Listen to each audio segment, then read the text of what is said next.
Hello everyone, कैसे हैं आप सभी लोग। उम्मीद करता हूं कि आप लोग बहुत बहुत अच्छे होंगे। आज है 21 सितंबर और 21 सितंबर साल 2024 के हरियाणा करंट अफेयर इस वीडियो में हम पढ़ने वाले हैं। आइए हम लोग हमारे वैल्यूबल से सेशन की शुरुआत करते हैं। सबसे पहले मैं माफ़ी चाहूँगा डियर, ये वीडियो फिलहाल के लिए कंटिन्यू नहीं हो पा रही है। उसका वजह हरियाणा में आप सबको पता है कि आचार संहिता लगी हुई है, तो कुछ नई घोषणाएँ कुछ हो नहीं रही है, दैट्स वाई। सो थोड़ा मतलब हो सकता है विलंब होता रहे कुछ वीडियोस में, लेकिन नेक्स्ट मंथ जैसे इलेक्शन कंप्लीट होते हैं उसके बाद में वैसे ही कंटिन्यू रेगुलर हो ही जाएगी। खैर, आज का पहला सवाल है कि हरियाणा के सकल राज्य मूल्य संवर्धन जीएसवीए में किस कृषि की हिस्सेदारी के मामले में हरियाणा का कौन सा स्थान है। तो इसका स्थान हरियाणा का जो है ना वो 8th पोजीशन है, 8वां स्थान है हरियाणा का। कृषि और रोजगार, राज्य के सकल राज्य मूल्य संवर्धन में कृषि की हिस्सेदारी के मामले में हरियाणा का 8वां स्थान है। 2022-23 में जो जीएसवी आंकड़ों के अनुसार लगभग ये 18% है।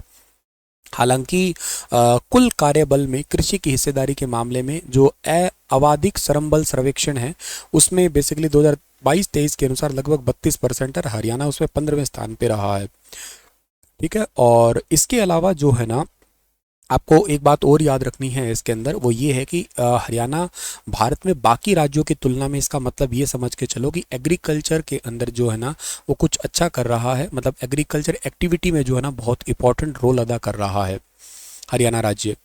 अच्छा, एक है कि जो हमारा आवधिक श्रम बल सर्वेक्षण होता है ना, इसका मतलब क्या होता है, ये सांख्यिकी और कार्यक्रम कार्यान्वयन मंत्रालय के द्वारा जो है ना इसको एक सर्वेक्षण किया जाता है इसका, जो कि अप्रैल 2017 में पीएलएफएस का जो है ना शुभारंभ किया था एनएसओ के द्वारा ही।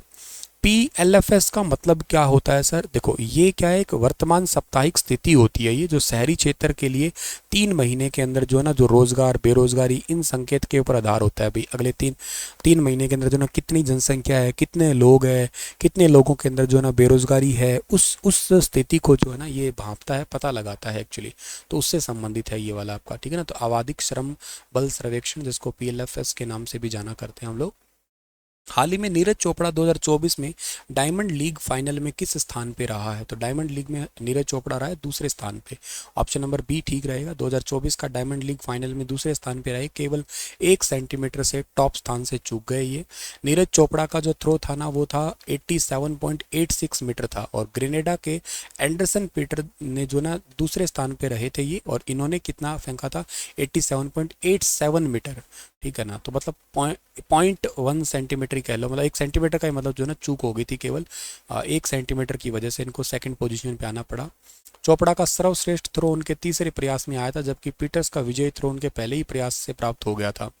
2022 में ट्रॉफी जीतने के बाद ये चोपड़ा का डायमंड लीग में लगातार दूसरा उप विजेता स्थान है, क्योंकि इसके पहले अभी रिसेंटली इन्होंने दूसरा स्थान कौन सा लिया था थोड़े दिन पहले, आपको याद हो तो जो ओलंपिक था ना हमारा पेरिस, उसमें भी इन्होंने सिल्वर मेडल लिया था। पूरे सीजन में लगातार शीर्ष 2 स्थान पर रहने का सिलसिला जो है ना इन्होंने कायम भी रखा है वैसे। ठीक है, इसके बाद में अगर मैं अगली बात करने की कोशिश करता हूं आपके आगे यहाँ पे, तो वो क्या रहेगी, डायमंड लीग है क्या एक्चुअली।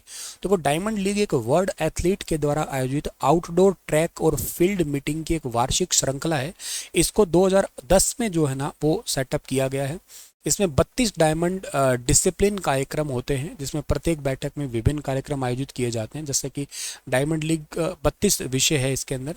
पुरुषों के कुछ है इसमें, महिलाओं के भी होते हैं इसके अंदर, अलग अलग रेंज होती है इसमें, अलग अलग टाइप के गेम होते हैं। डिस्कस थ्रो है, जेवलिन थ्रो है, शॉर्ट पुट है, ट्रिपल जंप है, लंबी कूद वगैरह। ये डायमंड डिसिप्लिन का दर्जा खोने वाली कुछ प्रतियोगिताओं को विश्व एथलीट कॉन्टिनेंटल टूर में स्थानांतरित कर दिया जाता है, जो ट्रैक और फील्ड प्रतियोगिताओं का दूसरा लेवल होता है। 2024 डायमंड लीग का फाइनल 13 और 14 सितंबर को ब्रुसेल्स बेल्जियम के अंदर कंप्लीट हुआ था। वेरी इंपॉर्टेंट क्वेश्चनों में से एक सवाल है कि CMIE centre for monitoring Indian economy के आंकड़ों के अनुसार हरियाणा में बेरोजगारी दर कितने परसेंटेज है वर्तमान में? तो बेरोजगारी दर हरियाणा में 37.4% है वर्तमान के अंदर। हालांकि सरकारें अपना मैनिफेस्टो वगैरह जारी तो कर ही रही है, पता है आप लोगों को, ठीक है ना, लेकिन हर कोई ये कह रहा है कि हम 2 लाख जो है ना वो नौकरी देने वाले हैं।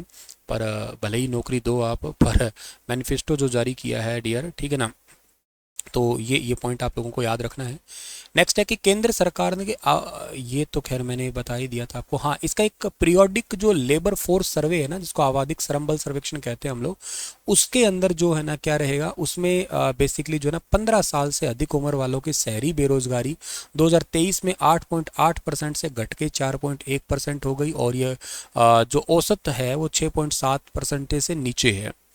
2021-22 में वार्षिक जो हमारा ये पीरियोडिक लेबर फोर्स सर्वे रहा है ना, इसकी बेरोजगारी 9% थी, और राष्ट्रीय दर पे 4.1% से लगभग दोगुनी से कह सकते हो आप लोग ज़्यादा ही थी ये।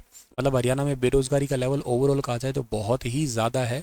स्किल्ड वर्कर की ओवरऑल देखा जाए तो कमी है, और हरियाणा के युवा जो है ना बाहर भी जा रहे हैं, काम कम है, इस करके हरियाणा के युवाओं का पलायन भी बढ़ रहा है। मतलब लगातार बाहर जाते जा रहे हैं। थोड़े समय पहले इजराइल भी गए थे बहुत सारे लोग काम करने वाले, यहाँ से हरियाणा सरकार ने ही भेजा था खैर उनको। तो कुछ सरकारी पहल भी स्टार्ट कर रखी है। सरकार कहती है कि हम 5 अक्टूबर 2024 से विधानसभा चुनाव हो रहे हैं, इससे पहले हम लोग जो ना 30,000 नियमित सरकारी नौकरी के लिए आवेदन जो है ना वो लिए जाएंगे। मतलब पेपर वगैरह चल ही रहे हैं वैसे फिलहाल के लिए। चुनाव से पहले 50,000 पदों को भरने का टारगेट रखा है। गरीबी रेखा से नीचे बिलो पॉवर्टी लाइन जो बीपीएल के परिवार है उनके लिए 60,000 मिशन जो है ना, मिशन 60,000 स्टार्ट किया उनको रोजगार देने का। करखोदा में एक मारुति सुजुकी मोटरसाइकिल सेंटर भी लग रहा है, मारुति सुजुकी प्लांट लग रहा है, उसमें कहते हैं 15,000 डायरेक्ट रूप से रोजगार क्रिएट होने की संभावना है। ठीक है, तो ऐसे कई सारे कहते हैं हम काम कर रहे हैं, बट सरकारी नौकरी की तरफ अभी पेपर वगैरह अभी चल रहे हैं बैक टू बैक। काश ऐसे पहले चल रहे होते तो ज़्यादा बेटर रहता।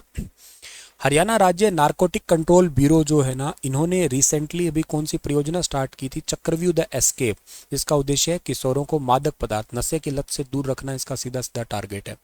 हरियाणा में नशे की लत भी भयंकर बढ़ रही है, जिससे ड्रग मामलों में हरियाणा के टॉप 10 जिले हैं सिरसा, फरीदाबाद, गुरुग्राम, कुरुक्षेत्र, फतेहाबाद, अम्बाला, यमुनानगर, हिसार, रोहतक और पंचकुला। इनमें ये 1 जनवरी से 8 दिसंबर 2023 के बीच का आंकड़ा है। सबसे ज़्यादा यहाँ पे जो है ना ड्रग है, और इसी वजह से ही जो है ना हरियाणा में युवाओं की बेरोजगारी भी बहुत ज़्यादा बढ़ रही है। इसी वजह से ही कह सकते हो आप लोग। हरियाणा सरकार के द्वारा किस जिले में 21 अतिरिक्त बुच्चड़खानों को मंजूरी देने के निर्णय से स्थानीय निवासियों में विरोध भड़क उठा है। इसके कारण उन्हें पर्यावरण और स्वास्थ्य संबंधी चिंताओं को लेकर राष्ट्रीय हरित अधिकरण एनजीटी का दरवाजा खटखटाना पड़ा है। तो ये नू इस सवाल का ठीक आंसर रहेगा। देखो, पर्यावरणीय चिंता है। हरियाणा के निवासी ये कह रहे हैं कि यूपी के अंदर बुच्चड़खाने बंद किए जा रहे हैं, आप यहाँ पे स्टार्ट करे जा रहे हो, ये तो गलत है। इसकी वजह से हरियाणा में पर्यावरण है उसका उल्लंघन होगा। और बूचड़खाने आप लोग जानते हो ना, जहाँ पे जो बीमार पड़े जानवर होते हैं उनको काटा जाता है, और या जानवरों को काटते हैं मोटे तौर पे, बीमार जिंदा तो वो देखते नहीं है, काटते हैं बस, उतना मतलब है। वहाँ से जो खून वगैरह निकलता है उसकी वजह से एनवायरनमेंट में बीमारियाँ फैलती है, तो वो खून उसकी वजह से बदबू भी बहुत भयंकर आती है। तो करके लोग जो ना एनजीटी के पास पहुंच गए। इसकी वजह से पानी, हवा, मिट्टी, हर प्रकार का प्रदूषण होता है। तो इसी करके जो है ना एनजीटी के पास में पहुंचे। एनजीटी क्या है सर, 2010 में सेटअप हुआ था। ये पर्यावरण को जो है ना संभालने वाला एक ब्रांच है, कह लो आप लोग ऐसा। ऑस्ट्रेलिया, न्यूजीलैंड के बाद भारत विशेष पर्यावरण न्यायालय स्थापित करने वाला दुनिया का तीसरा विकासशील देश बना है। वैसे एनजीटी को आवेदन या अपील को अंतिम रूप से निपटान दाखिल होने के 6 महीने के अंदर जो है ना उनको देना अनिवार्य होता है। एनजीटी के 5 बैठक स्थान है। नई दिल्ली में बैठता है, इसके अलावा भोपाल, पुणे, कोलकाता और चेन्नई में भी ये बैठता है। ठीक है, चलो आज का सेशन इतना ही है। आप से एक सवाल पूछ रहा हूँ, चलो मैं बताना, एनजीटी के अभी जो ना चेयरमैन कौन है, मतलब इसके कौन जस्टिस चेयरमैन है, ये कमेंट में आप बता सकते हो मुझे। ठीक है, चलो thank you so much, stay happy, stay healthy, Radhe Radhe.